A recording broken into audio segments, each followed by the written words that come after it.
आज का जो हमारा क्वेश्चन है इस वीडियो का वो क्वेश्चन नंबर 12 है। एक्सरसाइज 9.1 का question number 12 NCERT page number 204। Question क्या है, from the top of a 7 metre high building. एक 7 मीटर हाई बिल्डिंग है, आपने बिल्डिंग बनाई, इसका नाम रख दिया ए बी। ठीक है, यहाँ पे मैं शॉर्ट में बिल्डिंग लिख देता हूँ। एक बिल्डिंग बनाई ए बी, उसकी हाइट है 7 मीटर। ठीक है, इस तरह से बोल रहे हैं वो। फिर उसके बाद बोल रहे हैं the angle of elevation of the top of the cable tower is 60 degree. और वो एलिवेट मतलब ऊपर की तरफ देखता है तो एंगल ऑफ एलिवेशन कितना बनता है, बोला 60 डिग्री बनता है। और वो टावर के टॉप को देख पाता है, टावर के टॉप को देख पाता है। तो ये टावर है, ठीक है, एंगल ऑफ एलिवेशन 60 डिग्री बनता है। तो क्या देख पाता है, वो देख पाता है टीवी टावर के टॉप को। And angle of depression of its foot is 45 degree. और अगर इसी टीवी टावर की फुट को देखता है तो एंगल ऑफ डिप्रेशन कितना बनता है, 45 डिग्री बनता है। ठीक है, और ये हमने ग्राउंड के लेवल पे ले लिया इसे इस तरह से। तो ये जो टावर है उसे सी और डी ले लेता हूं मैं, यहाँ पे बीच में पॉइंट मान लेता हूँ ई। ठीक है, उसके बाद वो कह रहे हैं कि determine the height of the tower. Tower की हाइट बताइए आप। ठीक है, तो हम टावर की हाइट किस तरह से निकाल सकते हैं वो देखते हैं। अब आपके पास ये 45 डिग्री है। ठीक है, कहाँ पे 45 डिग्री है, ये एंगल ऑफ डिप्रेशन 45 डिग्री है और ये एंगल ऑफ एलिवेशन कितना बन गया 60 डिग्री। वो कह रहे हैं कि एक बिल्डिंग है जो कि 7 मीटर हाई है, उस बिल्डिंग के टॉप से हम उस बिल्डिंग पे खड़े होकर, टॉप पे खड़े होकर एक टीवी टावर के टॉप को देखते हो तो एंगल ऑफ एलिवेशन 60 डिग्री बनता है। उसी टीवी टावर के अगर हम बॉटम को देखते हैं या फुट को देखते हैं तो एंगल ऑफ डिप्रेशन 45 डिग्री बनता है। तो मैंने ए बी बना दिया बिल्डिंग और डी सी बना दिया टावर। डी सी या सी डी जो बना दिया वो बना दिया टावर। अब वो बोल रहे हैं कि डिटरमाइन करिए, फाइंड आउट करिए इस टीवी टावर की हाइट को। इस टीवी टावर की हाइट को आप फाइंड आउट करिए। ठीक है, अब हम क्या करेंगे, ये एंगल ऑफ डिप्रेशन 45 डिग्री है, इसको पहले एंगल ऑफ एलिवेशन में कन्वर्ट कर देते हैं। क्योंकि ये वाली जो लाइन है, इमेजिनरी जो लाइन है, ये लाइन क्या होगी, नीचे वाली पैरेलल होगी नीचे वाली लाइन के, ये जो हमारा बेस है। तो ए डी जो है बी ई के पैरेलल होगा। तो ये 45 डिग्री है, तो ये अल्टरनेट इंटीरियर एंगल करके 45 डिग्री बन जाएगा।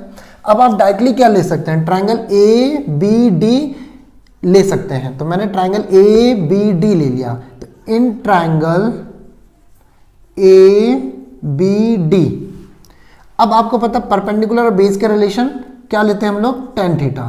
Ten theta equals to perpendicular upon base. ठीक है, टेन थीटा की जगह मैं क्या ले सकता हूं, 45 डिग्री। Ten 45 degree. परपेंडिकुलर कितना हो जाएगा मेरा, ए बी। इस ट्रायंगल का परपेंडिकुलर कौन सा है, ए बी डी का परपेंडिकुलर क्या है, ए बी तो है, तो ए बी ले लिया। और इसका बेस क्या है, ए डी, तो मैं इसका बेस ए डी ले लेता हूं। अब मेरे पास क्या बन रहा है, टेन 45 डिग्री की वैल्यू कितनी होती है, 1। टेन 45 डिग्री की वैल्यू कितनी होती है, 1। ए बी की भी जगह मैं क्या ले सकता हूं, 7 मीटर। और सॉरी, और ए डी की जगह क्या ले सकता हूं, ए डी लिख सकता हूं। अगर इधर क्रॉस मल्टीप्लाई कर दिया तो क्या बन गया, ए डी इक्वल टू कितना आ गया, 7 मीटर। इससे क्या फायदा होगा हमारा, ये ए डी जो है वो 7 मीटर निकलने के बाद हम बी ई को भी तो 7 मीटर ले सकते हैं। ठीक है, बी ई को भी क्या ले सकते हैं, 7 मीटर ले सकते हैं। अब हम इसके सेकंड पोर्शन पे आते हैं। तो हमने फर्स्ट पार्ट मान लिया, ये क्या मान लिया, फर्स्ट पार्ट। सेकंड पार्ट क्या ले लेंगे, ट्रायंगल बी ई सी। बी ई सी को क्या ले सकता हूं मैं, इन ट्रायंगल बी ई सी, ये वाला ट्रायंगल ले लिया। इसमें भी सेम परपेंडिकुलर और बेस का रिलेशन लगा सकते हैं। तो tan theta equals to perpendicular upon base. Tan theta की जगह मैं क्या ले सकता हूं, टेन 60 डिग्री। परपेंडिकुलर की जगह क्या ले सकता हूं, सी ई। बेस की जगह क्या ले सकता हूं, बी ई। टेन 60 की वैल्यू कितनी होती है, √3। सी ई कितना है मेरा, सी ई तो मेरे को फाइंड आउट करना है, सी ई ले लिया। बी ई कितना है, 7 मीटर। क्रॉस मल्टीप्लाई करा तो 7√3 मीटर आ गया आपका सी ई। ये बन गया मेरे पास सेकंड पॉइंट। अब ध्यान से देखिए, AD है हमारे पास, ठीक है, AD कितना है 7 मीटर है, तो BEB मेरे पास कितना आ गया 7 मीटर। अब मेरे पास CE कितना आ गया, CE आ गया 7√3 मीटर। CE जो है वो निकला मेरा 7√3 मीटर। और E से D तक किसके बराबर होगा, B से A तक का, A से B तक का जितना डिस्टेंस है उतना ही D से E तक का डिस्टेंस होगा, क्योंकि ये क्या बन गया, एक आपका पैरेललोग्राम, ठीक है। ये वाली लाइन इस लाइन के पैरेलल, ये वाली लाइन इस लाइन के पैरेलल, तो ये पैरेललोग्राम बन गए। तो जब एक पैरेललोग्राम बनेगा या तो ये रेक्टेंगल होगा या तो स्क्वायर होगा। इस केस में 7 7 बन रहा है तो स्क्वायर केस बन रहा है, तो BAB जो है वो ED के बराबर होगा, तो ये वाला हिस्सा भी 7 मीटर होगा। तो मुझे टोटल हाइट निकालनी है, मतलब किसकी हाइट निकालनी है, टावर की हाइट। तो टावर कितना मेरा CD को कैसे करके लिख सकता हूं मैं, CE प्लस ED, ठीक है, CE प्लस ED। CE की जगह मैं क्या यूज कर सकता हूं, CE की जगह मैं लिख सकता हूं 7√3 और ED की जगह मैं क्या लिख सकता हूं 7। अब इन दोनों को प्लस कर देंगे तो कितना आएगा, 7 कॉमन आ जाएगा, √3 + 1 मीटर। या तो इसको इस फॉर्म में रख देंगे, या हमारे पास √3 की वैल्यू गिवन होगी तो वो होगी 1.732 + 1, तो ये कितना आ जाएगा 2.732 × 7 से मल्टीप्लाई कर देंगे। तो 7 2 जा 14, 7 3 जा 21, 22, 2 इधर 7 7 जा 49, 51 5 इधर, 7 2 जा 12, 7 2 जा 14, 14 + 5 19, तो 19.124 मीटर भी लिख सकते हैं आंसर। और 7 ब्रैकेट √3 + 1 भी हमारा आंसर हो सकता है। तो दोनों ही पोर्शन आपके ठीक है। अगर आपको रूट की वैल्यू गिवन होगी, √3 की वैल्यू होगी तो आप यहां तक निकालेंगे। अगर √3 की वैल्यू नहीं गिवन होगी तो √3 की वैल्यू मत लीजिए, यही आपका फाइनल आंसर होगा। तो ये क्वेश्चन नंबर हमारा 12th कंप्लीट हो गया। क्वेश्चन नंबर 13 क्या कह रहा है, वो कह रहे हैं as observe from the top of 75 metre high lighthouse. एक लाइट हाउस है, लाइट हाउस कहाँ पे होता है, समुद्र पे। जैसे ये आपका समुद्र है सोचिए, और यहाँ पे एक लाइट हाउस है, ठीक है। लाइट हाउस को मैंने इस तरह से बना दिया, द लाइट हाउस बना दिया मैंने।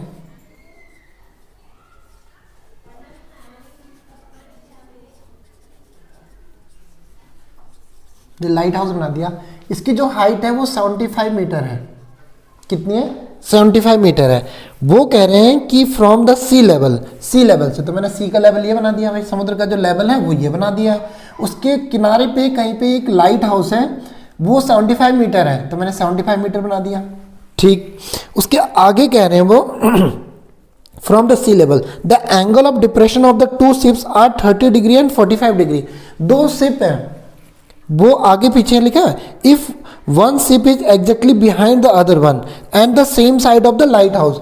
वो लाइट हाउस के एक ही तरफ है और एक के पीछे एक शिप है। मतलब मैंने एक शिप यहाँ पे बना दी, सोचिए एक शिप ये बना दी, एक नाव ये बना दी, दूसरी नाव मैंने यहाँ पे बना दी कहीं इधर, ठीक है। और जब इन दोनों नावों को देख रहे हैं वो, तो एंगल ऑफ डिप्रेशन क्या बन रहा है वो हमें ध्यान देना है। जो हमारे नज़दीक होगा उसमें एंगल ऑफ डिप्रेशन ज़्यादा होगा, और जो दूर होगा वो एंगल ऑफ डिप्रेशन कम होगा।